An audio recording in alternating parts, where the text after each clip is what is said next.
famille durant ce mois.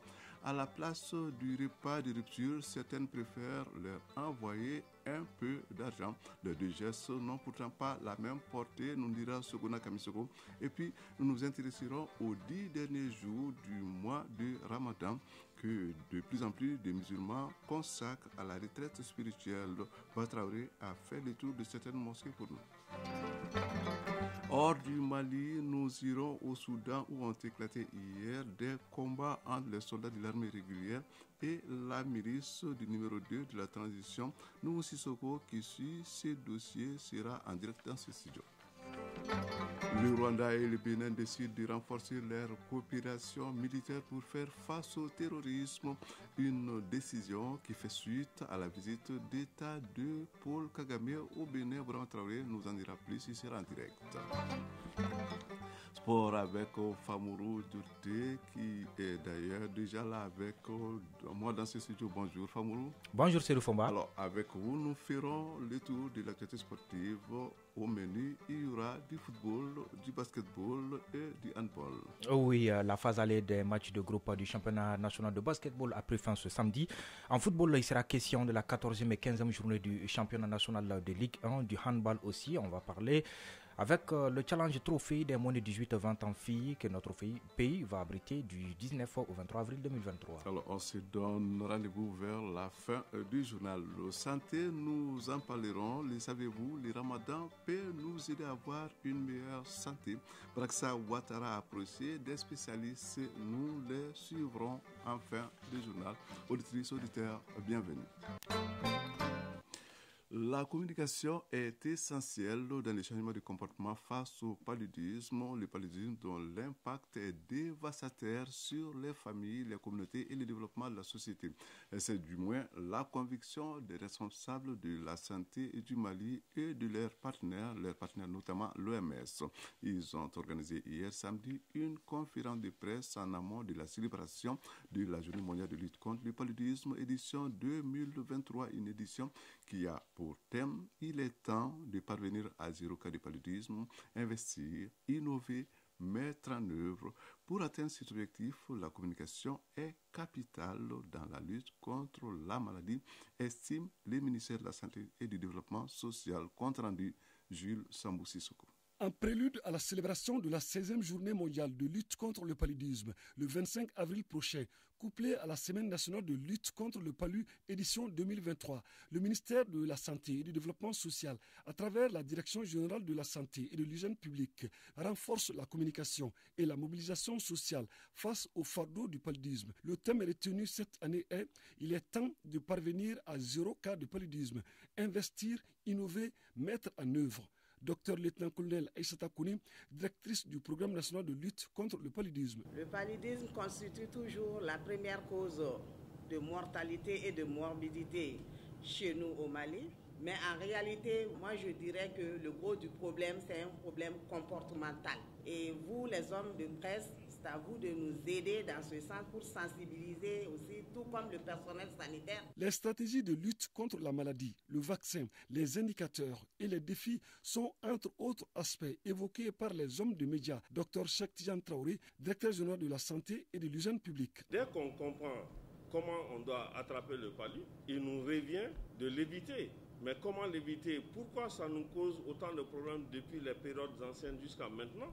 Il faut souligner que nous devons nous appuyer sur la communication. Vous qui êtes là, ce que vous avez compris ici, au retour, il faudrait transformer en langage que la population commune pourrait bien comprendre. Dr Christian Itama, représentant de l'OMS au Mali. Dans le cadre de cette campagne, l'OMS insistera sur le troisième aspect de la mise en œuvre et sur l'importance cruciale d'atteindre les populations marginalisées grâce aux outils et aux stratégies dont on dispose actuellement. Les hommes de médias présents s'engagent à jouer toute leur partition dans le cadre de la politique nationale de santé. Ramadan, quand l'argent remplace le repas de rupture pour sa belle famille, une pratique à laquelle adhèrent beaucoup de femmes et ce n'est pas sans raison. En effet, envoyer de l'argent pendant le mois de Ramadan à ses beaux-parents, donc à la belle famille, est jugé plus facile que de préparer les plats de rupture. Pourtant, les deux gestes n'ont pas la même portée sociale, même si tous les deux visent à honorer ses beaux-parents et à obtenir leur bénédiction. Voici le dossier de cette édition, un dossier signé Sokona Kamsou. Comme chaque mois de Ramadan, Madame Diallo Barakissa Berté prépare pour sa belle famille un plat de rupture spécial pour faire plaisir à ses beaux-parents. Fonctionnaire de son état, elle se charge elle-même d'apporter ce plat. Préparer, c'est un plaisir d'abord pour moi. Pour moi, et le faire pour les beaux-parents, c'est encore l'idéal aussi. Comme elle, Keita Mabintou Tungara prépare également chaque année le repas de rupture pour sa belle famille. Fonctionnaire elle aussi, ses occupations n'ont jamais eu raison de cette tradition qu'elle s'est imposée depuis des années.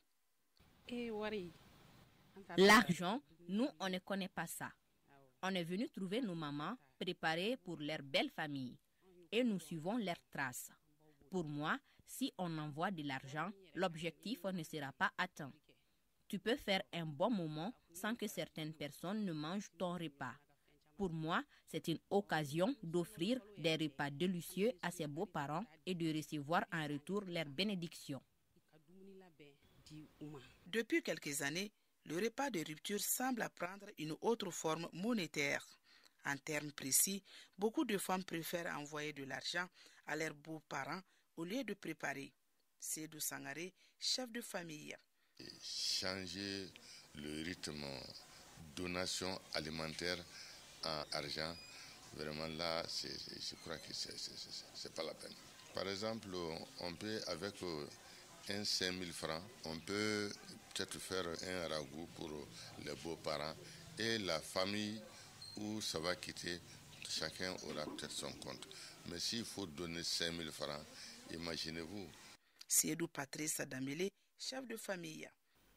Des fois, on peut dire que c'est regrettable dans un pan.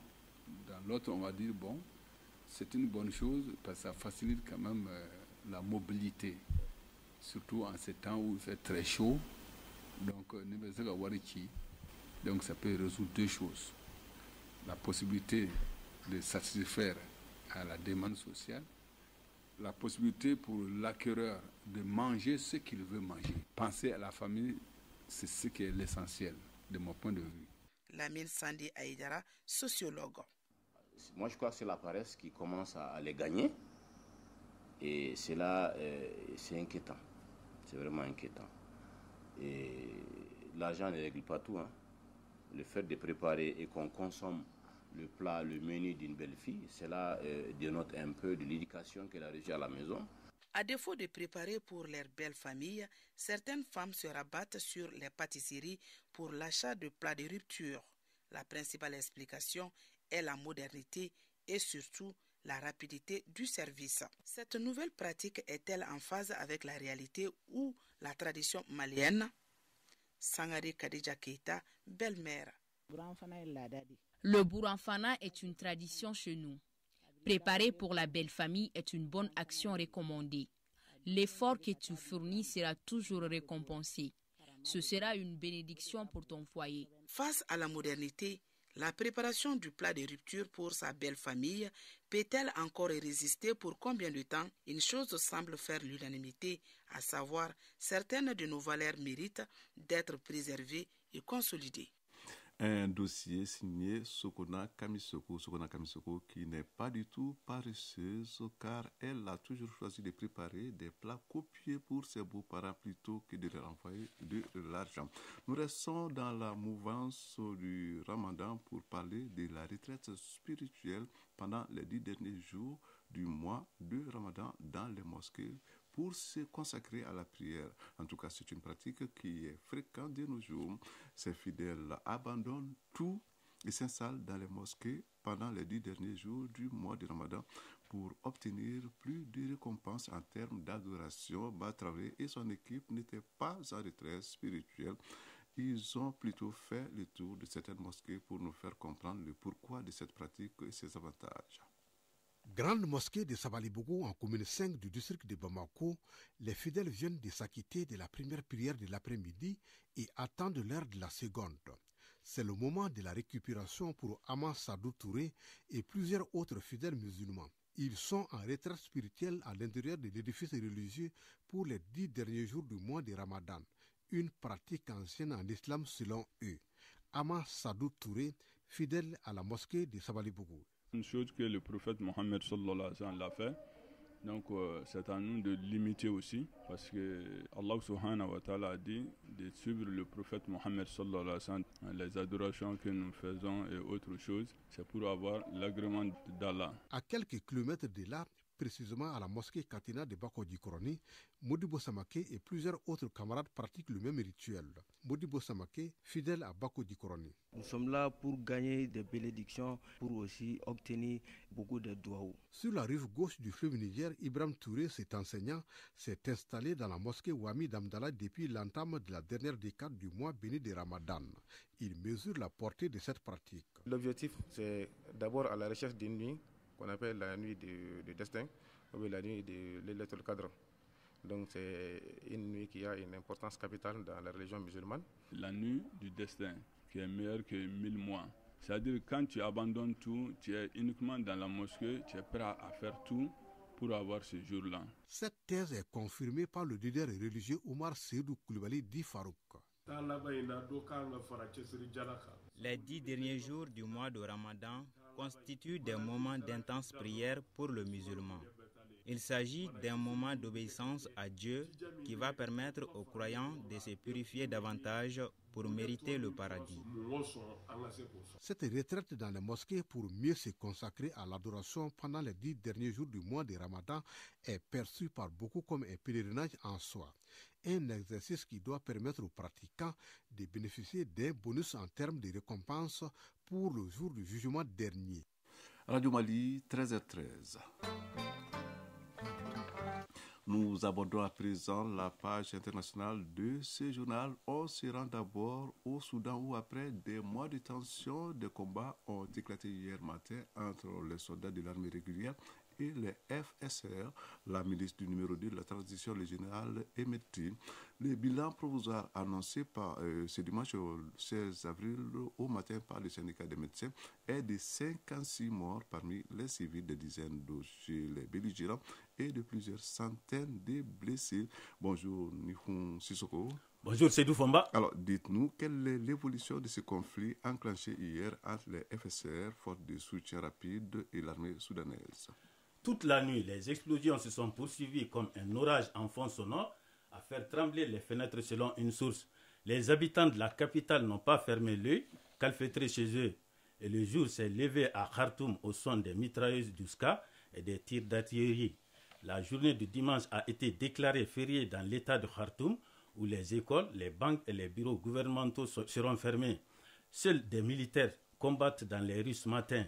Les affrontements semblent avoir redoublé d'intensité, principalement localisés sur les bases militaires qui cernent Khartoum au sud, au nord et à l'ouest, mais aussi dans le cœur de la capitale, autour du quartier général de l'armée, d'où s'échappent des panaches de fumée. Le conflit s'est étendu à de nombreuses villes, à Port-Soudan et Kassala dans l'est, à Olbeid au centre et toujours au Darfour dans les grandes villes. Le général Hemedti l'avait déclaré hier. Ces troupes paramilitaires ne s'arrêteront pas tant qu'elles n'auront pas le contrôle de toutes les bases militaires du pays. Plusieurs rapports indiquent que les FSR ont reçu des renforts ce matin à Khartoum. Un avion de combat de l'armée a aussi effectué des frappes ce matin, selon des sources.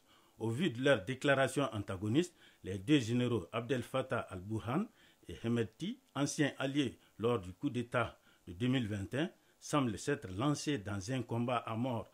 Les deux sont notamment en désaccord sur la façon d'intégrer les RSF au sein de l'armée, disposition prévue dans le futur accord politique censé rendre à terme le pouvoir aux civils. Un accord dont la signature a été reportée sine die. Pour rappel, c'est en 2013 que les FSR, forces de soutien rapide, ont été créés au Darfour par l'ancien président Omar El-Béchir. Il s'agissait alors d'utiliser des milices janjaouides contre des groupes rebelles. mais ces paramilitaires ont pris de l'ampleur. Face à la situation, la communauté internationale s'inquiète et la Ligue arabe prévoit une rencontre d'urgence ce dimanche au Caire sur la question. Samedi, les appels à la cessation des hostilités se sont multipliés de la part des Nations Unies, des États-Unis, de la Russie, de l'Union européenne et de pays voisins. Le Tchad a ainsi fermé sa frontière samedi soir avec le Soudan. La Ligue arabe a annoncé une réunion d'urgence ce dimanche au Caire à la demande de l'Égypte et de l'Arabie saoudite. Le Caire a exprimé sa profonde préoccupation. Des militaires égyptiens ont été faits prisonniers par les forces de soutien rapide soudanaises alors qu'ils participaient à des manœuvres aériennes avec l'aviation soudanaise. Les militaires égyptiens sont des envahisseurs et donc des prisonniers de guerre. C'est ce qu'ont soutenu des officiers des FSR. Des MiG-29 égyptiens qui participaient à ces manœuvres ont été sabotés sur la piste de l'aéroport. Le porte-parole militaire égyptien a affirmé que les forces armées suivaient de très près les événements préoccupants au Soudan. Quelques heures plus tard, le chef des FSR, le général Hemeti, a déclaré que les militaires égyptiens n'étaient pas détenus. Une déclaration visant à empêcher que l'Égypte ne devienne partie prenante dans le conflit, opposant les forces de soutien rapide à l'armée soudanaise Seydou Fomba. Merci Nuhu Sissoko. Nous suivrons l'évolution de la situation au Soudan avec vous. On s'intéresse maintenant à une visite face au terrorisme. Le Rwanda et le Bénin veulent renforcer leur coopération militaire. C'est l'une des décisions issues de la visite d'État du président rwandais Paul Kagame au Bénin. Vraiment Traoré. Bonjour. Bonjour, c'est Fomba. Vous êtes en direct avec moi dans ce studio. Alors, les deux pays s'engagent également à travailler ensemble dans d'autres domaines tels que l'agriculture, le numérique et le tourisme, n'est-ce pas? Oui, c'est Fomba. Ces sujets ont fait l'objet de discussions entre les deux chefs d'État et dans le communiqué final, béninois et rwandais s'engagent à renforcer leur coopération au plan militaire. Cette coopération militaire pourra s'exprimer dans le cadre de notre action au profit du Burkina Faso pour la sécurité dans ces pays et par ricochet dans le nord du Bénin selon le président Patrice Talon. Et de poursuivre, je cite, s'il y a des Rwandais qui travaillent au Bénin dans le civil, pourquoi des militaires rwandais ne travaillent pas au Bénin, vice-versa, fin de citation. Pour le président Paul Kagame, il n'y a pas de limite à ce que son pays veut accomplir avec le Bénin. Nous allons plus loin, complète son homologue béninois. Les deux pays sont également décidés d'ouvrir une nouvelle page dans leur coopération agricole, numérique et touristique. Cette visite d'État du président rwandais au Bénin s'achève ce dimanche. Il s'agit de la première visite effectuée par un chef de l'État étranger depuis l'arrivée de Patrice Talon au pouvoir le 6 avril 2016. Merci Ibrahim Traoré pour toutes ces précisions. Je rappelle que vous étiez en direct dans ce studio. La Suisse est préoccupée par l'impact négatif des conflits et des crises structurelles sur les populations qui vivent dans l'est de la République démocratique du Congo. C'est ce qu'a déclaré le président de la Confédération helvétique qui vient déboucler une visite de 5 jours dans ce pays. Pour lui, la MONUSCO est un acteur important pour la stabilité dans cette partie de la RDC, un dossier signé Fatoumata Kone. Nous sommes très alarmés par ce que nous avons vu, notamment par l'ampleur de la crise humanitaire. Ces mots sont du président de la Confédération helvétique. Lors d'une conférence de presse à Bukavu, Alain Berset n'a pas caché sa colère face à la situation dramatique et aux violences faites aux femmes et aux enfants. Tout ça est inadmissible, a-t-il déclaré. Mon message est de demander à toutes les parties au conflit de respecter les droits de l'homme, les droits humains et le droit international humanitaire, a insisté le président suisse, pour qui la mission onusienne reste nécessaire en RDC. La MONUSCO est un acteur important pour la stabilité dans l'est du pays, même si le bilan de cette force est critiqué dans le pays. La Suisse prendra pour 1 mois la présidence du Conseil de sécurité des Nations Unies à partir du 1er mai prochain. Alain Berset compte user de cette position pour poser le débat sur la RDC. La souveraineté d'un pays doit être garantie. Il n'a pas à tolérer l'incursion ou des combats qui sont l'effet des forces extérieures au pays. Nous allons bien sûr nous assurer que la République démocratique du Congo et sa population affectée par cette crise obtiennent l'attention nécessaire de la communauté internationale, a-t-il précisé. Le président de la Confédération helvétique, Alain Berset, boucle ainsi une visite de 5 jours en RDC qui l'a conduit à Kinshasa, Goma et Bukavu dans la province du Sud Kivu. Direction le Tchad avec une alerte d'urgence du programme alimentaire mondial PAM et du Haut Commissariat aux réfugiés des Nations Unies. Ils insistent sur la nécessité de venir en aide à près d'1 million de réfugiés et de déplacés internes. Le PAM ne pourra plus nourrir ces personnes à partir du mois de mai pour faute de moyens. On en sait plus avec l'ancien Keita.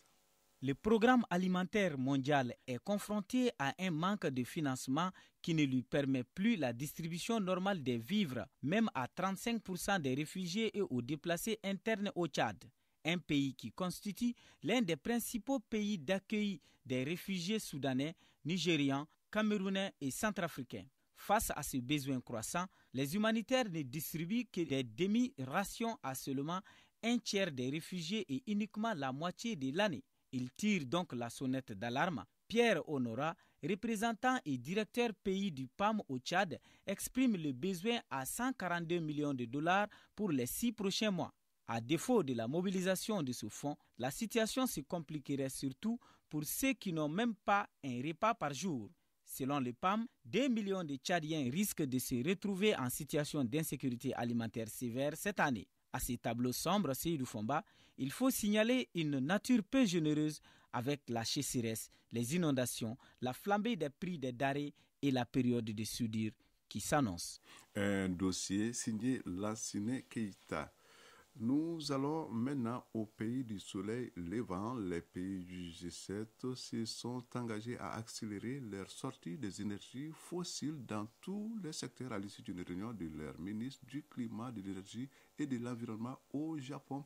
Ils ont également annoncé leur intention de réduire à zéro leur pollution plastique d'ici 2040. Bonjour Mohamed Sangare. Bonjour Sedi Fomba. Vous êtes en direct. Alors Mohamed, ce nouvel objectif annoncé dans un communiqué commun à l'issue d'une réunion ministérielle du G7 s'affiche sans se fixer une nouvelle échéance. Oui, tout à fait. Les pays du G7, États-Unis, Japon, Allemagne, France, Royaume-Uni, Italie et Canada se bornent à souligner que cet objectif s'inscrit dans leur effort pour atteindre la neutralité carbone énergétique d'ici 2050 au plus tard.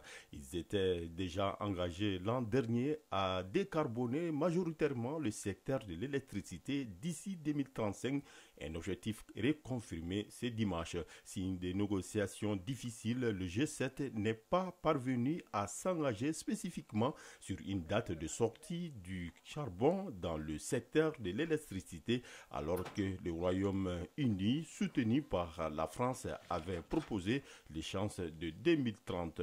Sur le volet environnemental, les pays du groupe ont promis de réduire à zéro leur pollution plastique d'ici à 2040, grâce notamment à l'économie circulaire, à la réduction ou à l'abandon des plastiques jetables et non recyclables.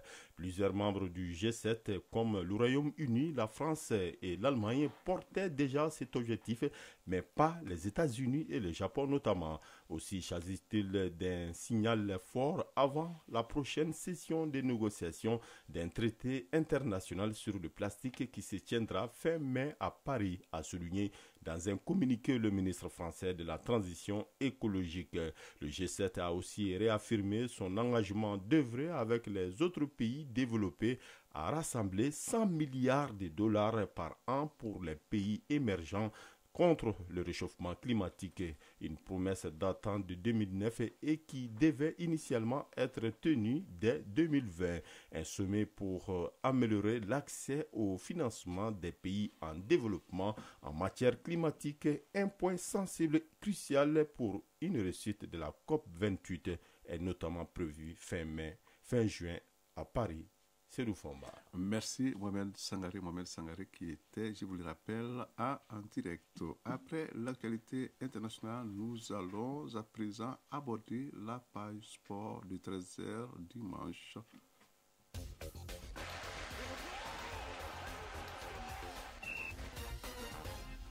Nous allons donc faire le tour de l'actualité sportive avec Famourou Djourté, très en forme malgré le ramadan. Il est là en direct avec moi dans ce studio. Bonjour Famourou Djourté. Bonjour Cédou Fomba. Du basketball pour commencer la 7e et dernière journée de la phase aller des matchs de groupe du championnat national de première division hommes et dames a pris fin hier samedi.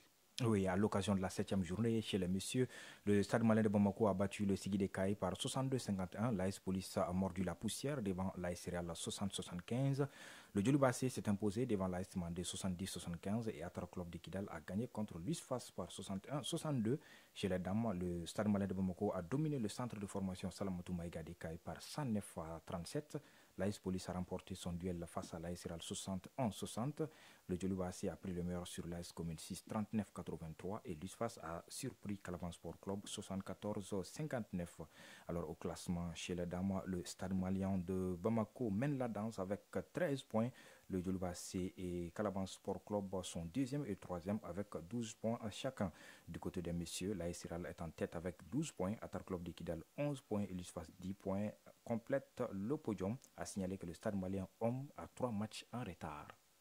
Après le basketball, place au football. Et là, l'actualité, c'est la 14e journée du championnat national de Ligue 1 qui s'achève ce dimanche, alors que la 15e la 15e qui a démarré plutôt hier samedi se poursuit. Oui, démarré le 9 avril 2023, la 14e journée du championnat national d'élite prend fin ce dimanche 16 avril avec le match 11 créateurs AS Police. La 15e journée se poursuit ce 16 avril également à Bougouni. L'AS Blacksar reçoit l'AS Real de Bamako à 16h15. En ouverture de cette 15e journée, ce samedi 15 avril, le Djolobassé a largement battu Yélin Olympique 4-0. Après 3 nuls consécutifs, les Rouges du Djoloba renouent ainsi avec le succès et ont provisoirement 6 longueurs d'avance sur les Scorpions de l'AS Real. Dans l'autre match d'hier, l'AS Bakardjan a pris le meilleur sur Binga FC 1-0. CAN des moins de 17 ans, on en parle. L'édition 2023 se déroule en Algérie. Elle débute le 29 avril prochain. Une incertitude plane cependant, toujours sur la participation du Maroc qui fait partie des qualifiés. Oui, comme cela avait été le cas pour le CHAN en Algérie en début d'année, on ne sait pas encore si le Maroc sera de la partie. Fawzi Lekcha, le patron du football marocain, avait annoncé que l'équipe U17, les moins de 17 ans du Maroc, a l'intention de se rendre en Algérie par vol direct ou rien.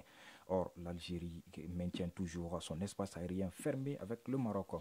Alors que la compétition démarre le 29 avril, les prochains jours s'annoncent décisifs.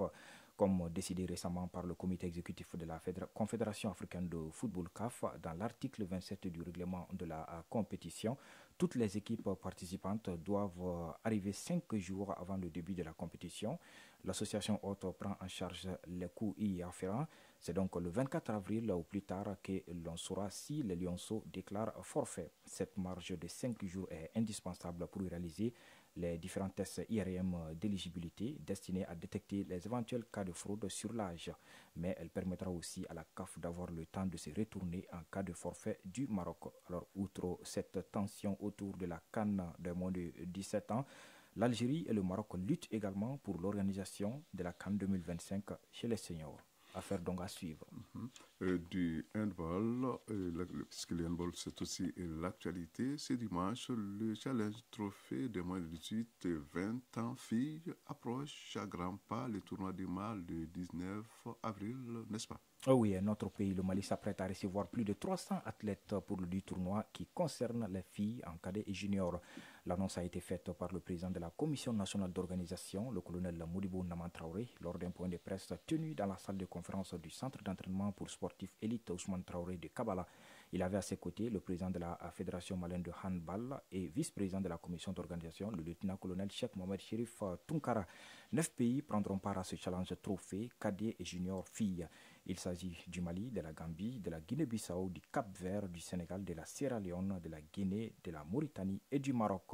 La compétition, c'est du 19 au 23 avril 2023 et toutes les rencontres se jouent dans la salle Salamatou Maïga du Palais des Sports de Bamako. Et pas d'autres nouvelles, Famourou? C'est l'essentiel qu'il fallait retenir. Alors, merci pour toutes ces informations. Focus Santé. Ramadan, il en est encore question dans cette édition, le Ramadan, qui est certes une occasion de se rapprocher de Dieu, mais, le savez-vous, c'est aussi un moyen d'acquérir une bonne santé. En effet, le jeûne permet à l'organisme de se reposer pour se purifier. Le corps humain est alors nettoyé des vieilles cellules, des graisses, des déchets et des toxines qu'il a accumulées durant l'année par son alimentation et son activité. Les bienfaits du jeûne sur la santé, c'est le sujet de Focus Santé de ce dimanche, une réalisation de Barak Sawatara. Après avoir consulté son médecin, Mamadi Kouyaté, malade de diabète, n'a pas laissé un seul jour durant ce mois de Ramadan. Le jeûne semble lui faire d'ailleurs beaucoup de bien. Mamadi Kouyaté, plombier. J'ai le diabète depuis plus de 10 ans.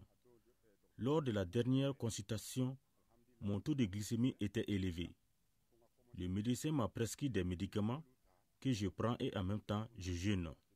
Idem pour Dougou Fana Traoré, diabétique depuis plus de 10 ans. C'est pendant le mois de Ramadan qu'il constate une amélioration de son état de santé. Dougou Fana Traoré, journaliste. Souvent, mon taux de sucre monte jusqu'à 2 grammes et même un peu plus. Aujourd'hui, j'étais à 1,36. Donc, je peux dire que le jeûne équilibre ma santé. Pour le moment, je n'ai pas de problème. Les diabétiques en bon état général peuvent observer le jeûne à condition d'avoir une alimentation bien équilibrée. Selon les spécialistes, le jeûne aide notre organisme à mieux gérer les toxines issues de notre métabolisme. Dr Ibrahim Sissoko, médecin nutritionniste. Le Ramadan peut permettre aux jeûneurs de perdre du poids, diminuer les résidus de graisse qui sont là. Et également, ça peut jouer en faveur d'une réduction du taux de cholestérol. Ça peut également ralentir pour quelqu'un qui est en train d'aller en surpoids progressivement vers l'obésité. Ça peut également ralentir cette progression. Un moyen naturel donc de prévenir certaines maladies telles que le diabète ou l'hypertension artérielle. Pour ce faire, le jeûneur doit rester dans le cadre du respect de l'alimentation équilibrée. Dr Ibrahim Sissoko. Ceci dit, quelqu'un qui jeûne doit contrôler son alimentation pour rester dans ce qu'on appelle les 7 règles d'une alimentation équilibrée, c'est-à-dire encourager l'hydratation. Ça veut dire aussi, la deuxième règle, diversifier notre alimentation. Ensuite, la troisième règle, elle est toute simple aussi, privilégier la consommation de fruits et de légumes. La 4e règle consiste à réduire la consommation de gras. Pour la 5e, il faut limiter la consommation de sucre artificiel et privilégier le sucre naturel. La 6e nous recommande d'éviter de grignoter. La dernière vise à éviter la sédentarité. Dr Ibrahim Sissoko. Pour le jeûneur qui doit commencer le jeûne, le repas d'avant l'aube, qu'on appelle le chour, il est important pour le jeûneur d'avoir une assiette contenant des aliments riches en protéines. Les protéines, ce sont ces matériaux de construction de l'organisme. Ça peut être les protéines animales, tout comme ça peut être les protéines végétales. À la rupture, l'organisme qui a fait des heures sans boire ni manger a tendance à aller à l'hypoglycémie, c'est-à-dire cet organisme a beaucoup utilisé dans ses réserves de sucre, dans ses réserves de glucose. Donc, il faudra faire la rupture avec des aliments sucrés. En conclusion, le jeûne est sans danger pour certaines maladies chroniques à condition d'anticiper le mois de Ramadan avec l'aide de son médecin et en suivant les traitements si besoin en est. C'est donc tout pour ce 13h dimanche de ce 16 avril 2023. Il vous a été présenté par Seydou Fomba, mise en onde Bintou Traoré, mise en ligne Sekou Traoré, réalisation de l'ancienne Keita, le tout coordonné par Brahma Traoré, l'infatigable. Merci de nous avoir suivis. Restez à l'écoute car vous pourrez juste après ce journal suivre Rétro 7 avec Barakissa Ouattara. Au revoir.